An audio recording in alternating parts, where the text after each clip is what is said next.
Au sommaire de ce journal, 3 jours de deuil national en hommage aux compatriotes lâchement assassinés à Kichiché par les rebelles du M23. Ainsi en a décidé le gouvernement lors du Conseil des ministres. Les massacres avaient suscité des vives condamnations de la part de la communauté internationale. Et le Sénat se penche à son tour sur la question ambiguë de la Cour constitutionnelle, sur sa compétence également dans l'affaire Bukanga Lonzo. Un sénateur craint que les revirements créent des précédents fâcheux dans l'administration de la justice. Et en Coupe du Monde, le Ghana s'est incliné 2-0 face à l'Uruguay sur un doublé de Aras Chita. Les Black Stars et la Céleste sont éliminés de la Coupe du Monde au profit de la Corée du Sud et du Portugal, premier du groupe. Bienvenue à vous tous et merci d'être avec nous sur Télé 50. Le Conseil des ministres a décidé de décréter 3 jours de deuil national en hommage aux 109 civils massacrés à Kichiché dans le territoire de Rutshuru par le M23 soutenu par le Rwanda. Les drapeaux seront également en berne. Ces attaques contre les paisibles citoyens sont intervenues mardi. Les massacres avaient également attristé la communauté internationale qui avait appelé à des investigations impartiales sur cette affaire qui peut consister d'un crime de guerre. Au Nord Kivu, le lieutenant-général Nasson Joao, commandant du mécanisme conjoint de vérification de la CERGEL, a remis officiellement ce vendredi l'assistance envoyée par le président angolais aux déplacés de guerre ayant fui les combats entre les FARDC et les M23. C'est dans le groupement de Mounigi en territoire de Nyiragongo que l'assistance envoyée aux déplacés de guerre de Nyiragongo a été remise. Ce qui constitue le début de la distribution de ces vivres dont du président angolais Joao Lourenço. Pour soulager tant soit peu les souffrances de ces déplacés, a dit le lieutenant-général Nassone Joao, qui a officiellement remis cette assistance au nom du président angolais.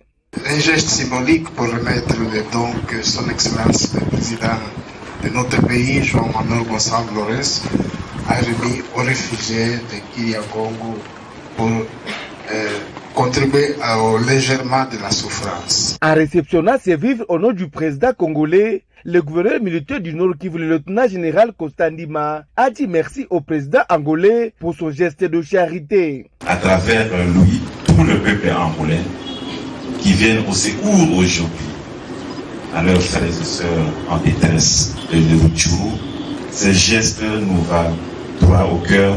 Présents lors de la remise, les déplacés ont plaidé pour le rétablissement de la sécurité dans leur zone pour leur retour. Notre prière est que vous puissiez remuer terre et ciel afin que la sécurité revienne. Vous savez, nous avons laissé nos champs, nous voulons regagner chez nous.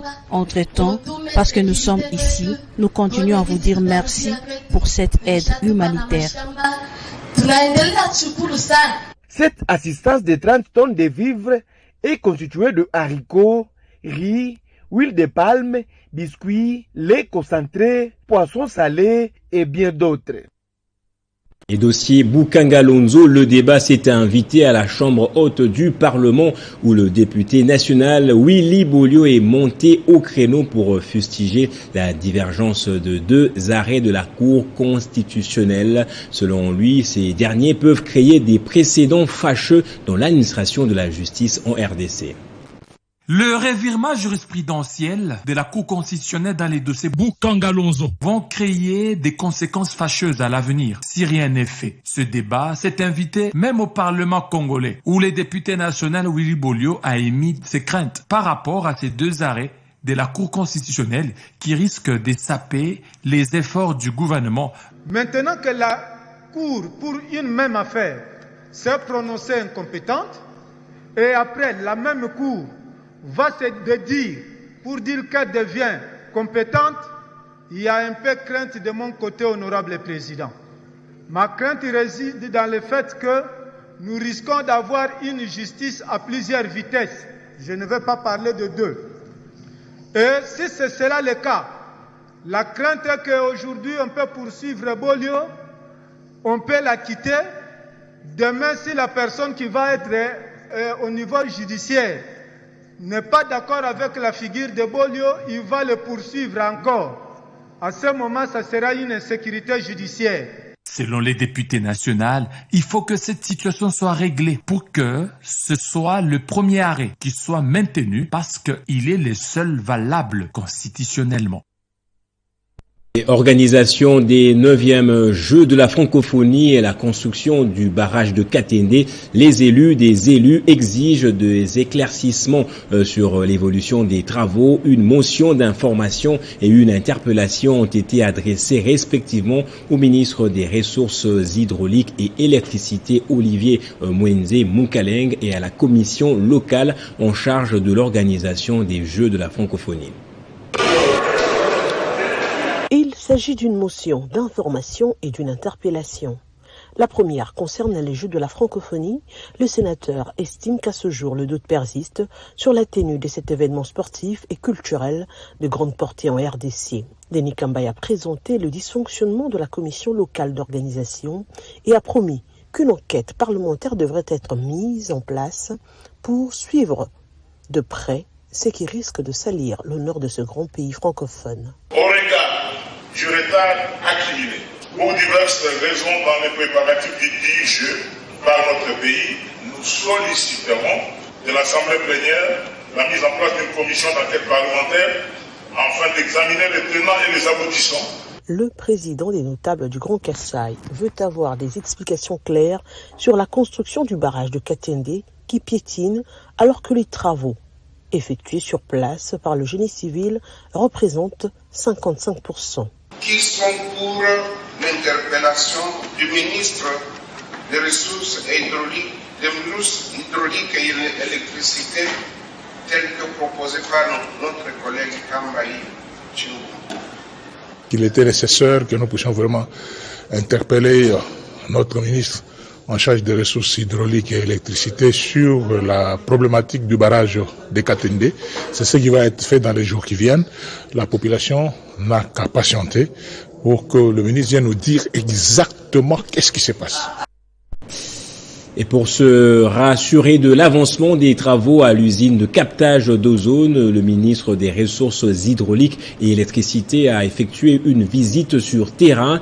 Accompagné de quelques élus, Olivier Mwenze Mukaleng a eu des impressions positives au vu des avancées déjà enregistrées. Benjamin Moudiata était sur le lieu de reportage. Accompagné d'une délégation des élus du peuple, membres des commissions d'aménagement du territoire, de l'infrastructure et des nouvelles technologies, de l'information et de la communication de l'Assemblée nationale, les ministres des Ressources hydrauliques et électricité, Olivier Mwenze Mukaleng a effectué une visite d'évaluation de l'état d'avancement des travaux de l'usine des traitements d'eau potable de Kinshasa Ozone. Ayant fait le tour de toutes les installations de la dite usine, Olivier Mwenze Mukaleng a eu des échanges productifs avec le nouveau comité de gestion de la Régie des eaux et les techniciens vont sur place. À en croire ses propos, le constat est bon. Comme vous le savez, sous l'impulsion du chef de l'État, nous venons ici pour nous assurer que les travaux vont bon train pour la finalisation de la mise en service de cette usine de traitement. Cette usine de traitement, c'est la première phase qui va produire 110 000 mètres cubes d'eau par jour. Ce sera l'une des grandes usines de traitement d'eau de Kinshasa, au même titre que l'usine de Njili qui produit également 330 000 mètres cubes jour. À son tour, Olivier Chilumba Mutombo, nouveau directeur général de la Régie des eaux, n'avait pas manqué à dire. Il est conçu en modularité. Nous pouvons donc augmenter la capacité avec la demande et les moyens financiers en module. Captant sur le fleuve Congo, la nouvelle usine appelée Ozone serait donc en mesure de produire plus de 110 000 mètres cubes le jour. Et séance de travail entre l'inspection générale des finances et la direction générale des douanes est assise sur les modalités pratiques du contrôle des inspecteurs des finances au bureau douanier. Cette réunion est les résultats des accusations de détournement constatées à Kasumbalesa par l'IGF la semaine dernière. Cette réunion fait suite à certains remous enregistrés dernièrement dans les bureaux de douane à Kasumbalesa. ce qui a permis au numéro 1 de la DGDA de mieux s'imprégner de la nature des contrôles opérés par les inspecteurs de l'IGF au sein de la structure qu'elle dirige. Selon les informations recueillies de ces services, ces derniers estimaient que le contrôle a priori, appelé autrement patrouille financière de l'IGF, ne facilitait pas aux douaniers une certaine célérité dans les traitements des différents dossiers et souhaitait que le contrôle soit plutôt a posteriori. Pour parer à toute éventualité, le premier responsable de l'IGF, qui s'est inscrit dans la logique d'éviter de constater d'éventuels vols et détournements, a fait savoir au directeur général de la DGDA que le contrôle a posteriori a depuis belle lurette montré ses limites. Ainsi, sur instruction du chef de l'État Félix Tshisekedi, la patrouille financière a été instaurée dans les différentes instances de l'État afin d'éviter la fraude. Au regard des préoccupations de la DGDA, l'IGF a souhaité une descente dans les différentes frontières douanières pour être au fait des réalités sur le terrain. Visiblement satisfait des échanges jugés fructueux, Jeanne Blandine Kawanda a adhéré à la logique de la patrouille financière qui est une démarche salutaire afin de préserver l'intérêt supérieur de l'État. Et les ophtalmologues congolais et ceux du continent se retrouvent à l'hôtel du fleuve du Congo où 2 congrès sont organisés par les sociétés savantes qui les encadrent. La recherche, le partage d'expériences et l'avenir du secteur en Afrique francophone étaient au centre des échanges. C'est ici le lieu idéal pour connaître comment se portent les recherches sur l'ophtalmologie en RDC et en Afrique subsaharienne. Le 17e congrès de la Société africaine francophone d'ophtalmologie et le 19e congrès de la Société congolaise d'ophtalmologie ont lieu au fleuve Congo, hôtel de Kinshasa, avec pour thème la cataracte et pathologie du segment postérieur. C'est une centaine de médecins ophtalmologues de l'Afrique francophone qui prennent part à cette rencontre. À l'honneur ce vendredi, le ministre de la Santé Jean-Jacques Mungani pour l'ouverture solennelle. Nous encourageons et félicitons la Société congolaise d'ophtalmologie, hôte de l'événement, pour ses efforts inlassables de s'ouvrir au monde, ce qui remonte considérablement au fil du temps le plateau technique des ophtalmologistes congolais et renforce notre système national de santé. Les congrès, c'est d'abord des symposiums et des ateliers de réflexion, mais aussi des expositions à travers des stands où presque tout est exposé. Pour le docteur Janvier Kilangalanga, l'ophtalmologie se porte très bien en RDC. Aujourd'hui, le Congo il peut compter une centaine d'ophtalmologistes, alors qu'il y a 20 ans, c'était moins de 50. Et donc, l'université de Kinshasa a participé à la formation des cadres et permettre le rayonnement de l'ophtalmologie dans ce pays. Les sociétés savantes d'ophtalmologie s'occupent du développement professionnel de leurs membres, mais aussi de la formation en continu. La session en cours se clôturera ce samedi 3. Campagne d'opération gratuite par vidéochirurgie initiée par le chef de l'État dans l'espace Grand Kasaï, dont la coordination sur le plan technique était assurée par la fondation HBO Global Social Protection, s'est clôturée avec succès. Plus de 300 malades ont été opérés durant cette campagne de 21 jours. C'est sur une note de très grande distinction que s'est clôturée la campagne d'opération gratuite initiée par le chef de l'État Félix-Antoine Tshisekedi dans l'espace Grand Kasaï. Durant 21 jours, des centaines de malades à Mbujimayi, à Miabi, à Kabeya-Kamwanga et à Kamwanga ont été opérés gratuitement des cataractes par une technique ultramoderne dite vasco-émulsion en ophtalmologie, des vésicules biliaires par vidéochirurgie et des rats chez les drépanocytaires pour améliorer leur qualité de vie, les hystérectomies par voie vaginale en gynécologie et les tumeurs bénignes de la prostate en neurologie. Une satisfaction des bénéficiaires qui remercient les chefs de l'État.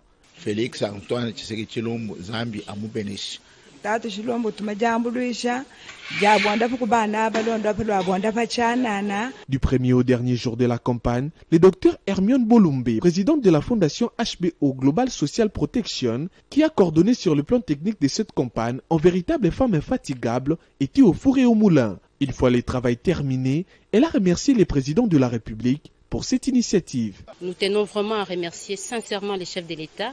Comme j'ai toujours dit, la vie ne s'arrête pas à Kinshasa. On a compris que les chefs de l'État a ces soucis-là, que les gens vivent bien. il a ces soucis-là qu'aujourd'hui tout le monde ait l'accès aux soins de santé. Le ministre des Finances qui avait lancé cette campagne au nom du chef de l'État estime que pareille initiative doit se pérenniser. Nous allons continuer à collaborer avec la Fondation pour pérenniser ces actions. Le souhait est donc d'étendre ces activités à travers toutes les provinces de la République. Et créées en 1974, les lignes maritimes congolaises fêtent ce vendredi ses 48 ans d'existence. À cette occasion, le directeur général Jean-Claude Mukindi a rappelé la vision stratégique des LMC, celle d'être le transporteur multimodal régional au service de la RDC et de l'Afrique. On l'écoute.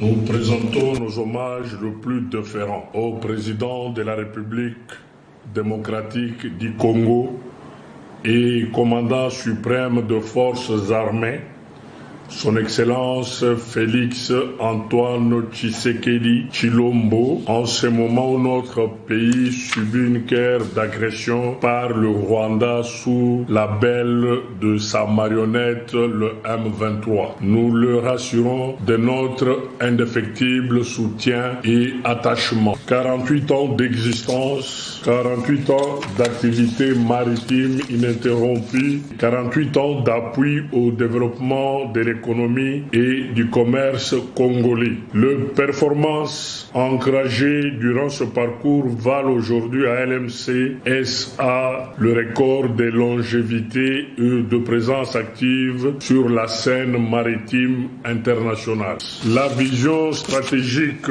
des lignes maritimes congolaises aujourd'hui est l'affirmation des lignes maritimes congolaises en qualité de transporteur maritime et multirégional au service de la RDC et le nouveau DG de l'autorité de régulation de la sous-traitance dans le secteur privé, Miguel Katem Kachal, a eu un entretien avec une forte délégation de la Fédération des entreprises du Congo que conduisait Albert Yuma, président national de la FEC.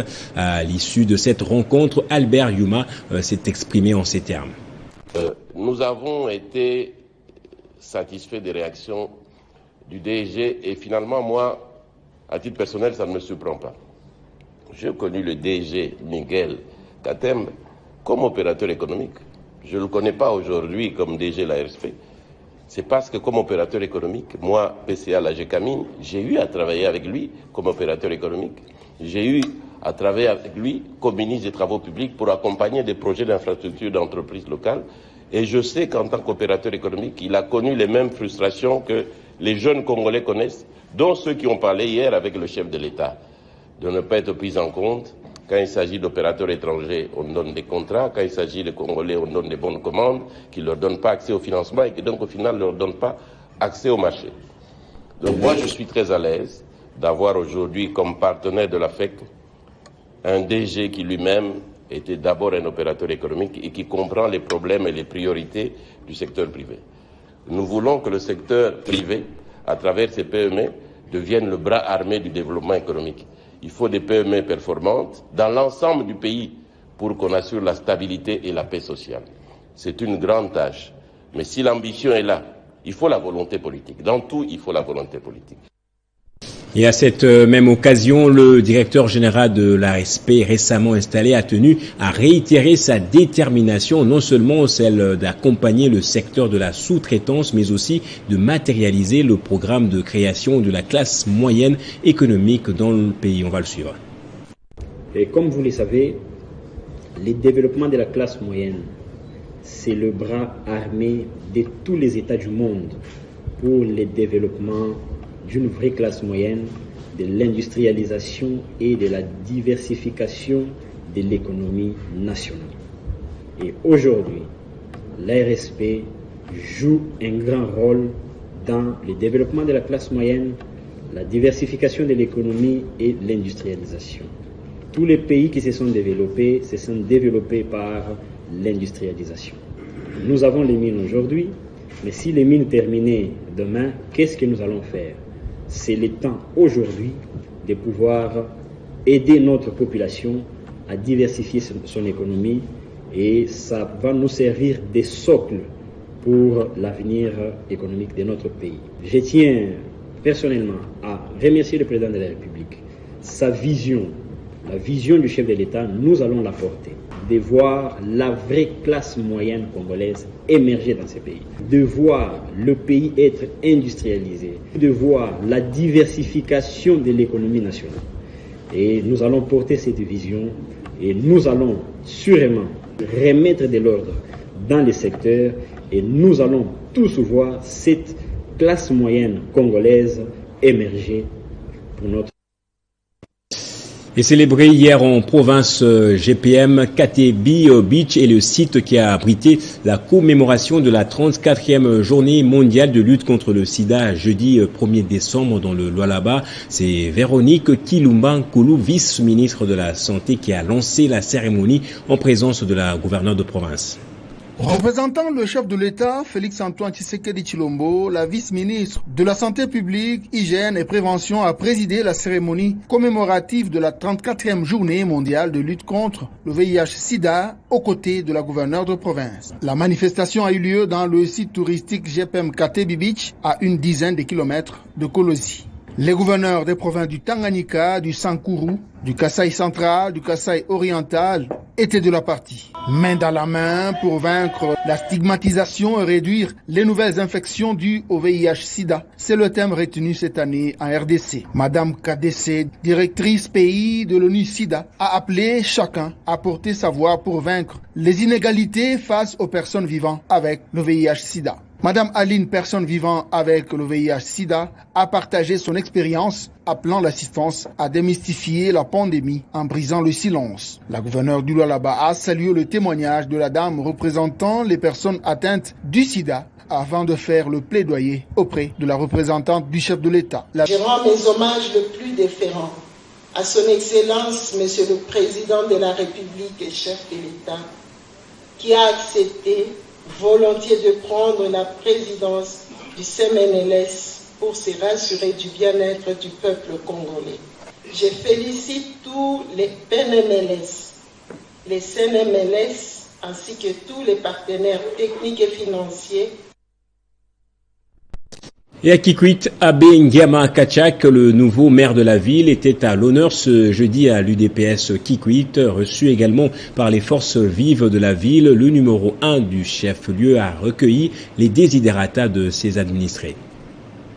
Ils sont nombreux, venant de tous les coins de la ville de Kikwit pour soutenir les nouveaux maires de la ville, Abe Ngiama. Et ce sont les membres de la fédération UDPS Kikwit et les forces vives de la ville. Ces derniers ont félicité les nouveaux maires et lui ont promis leur accompagnement pour la réussite totale de son mandat.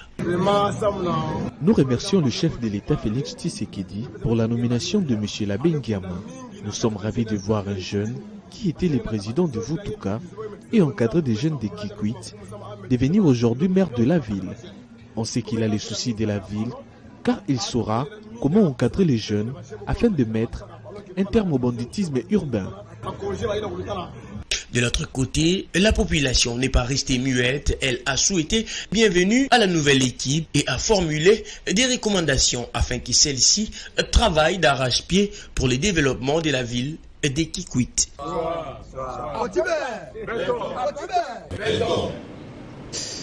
Et la nouvelle équipe dirigeante de la Société nationale des hydrocarbures du Congo, Sonahydrac en sigle, nommée le 15 novembre dernier par ordonnance présidentielle, vient de prendre officiellement ses fonctions des mains du comité sortant.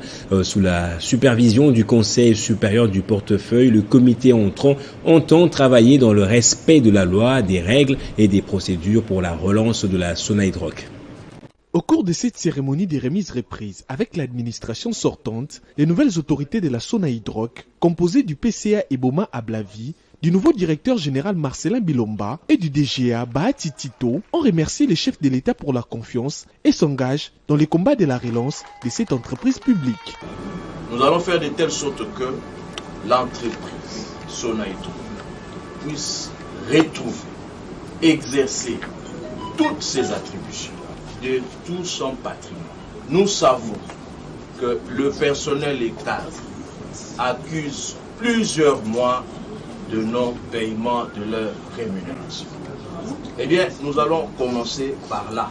Objectif, faire des hydrocarbures un secteur aussi porteur afin que l'État congolais ait les moyens de sa politique. C'est dans ce contexte que nous venons aujourd'hui dans la société des hydrocarbures pour, je dirais, représenter l'État dans ce secteur en faisant du business, pour ramener les moyens afin qu'on puisse donner à l'État les moyens et surtout les sourires aux dames et messieurs qui travaillent dans cette société alors qu'ils ne sont pas payés.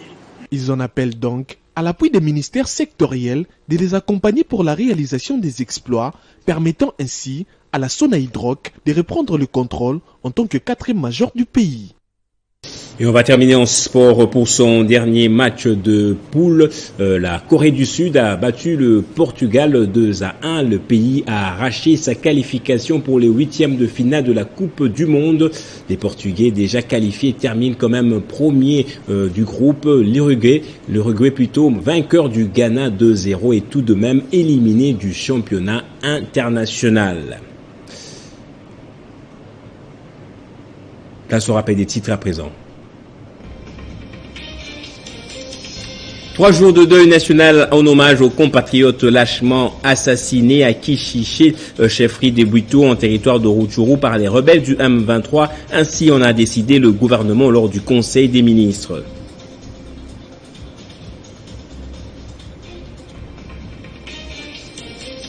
Et le Sénat se penche à son tour sur la question ambiguë de la compétence de la Cour constitutionnelle sur l'affaire Bukanga-Lonzo. Un sénateur craint que le revirement crée des précédents fâcheux dans l'administration de la justice congolaise.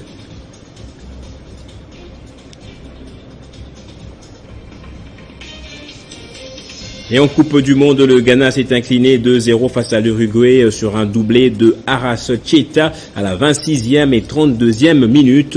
Les Black Stars et la Céleste sont éliminés de la Coupe du Monde au profit de la Corée du Sud et du Portugal, premier du groupe. C'est par ici que se referme ce journal. Merci à vous tous de l'avoir suivi.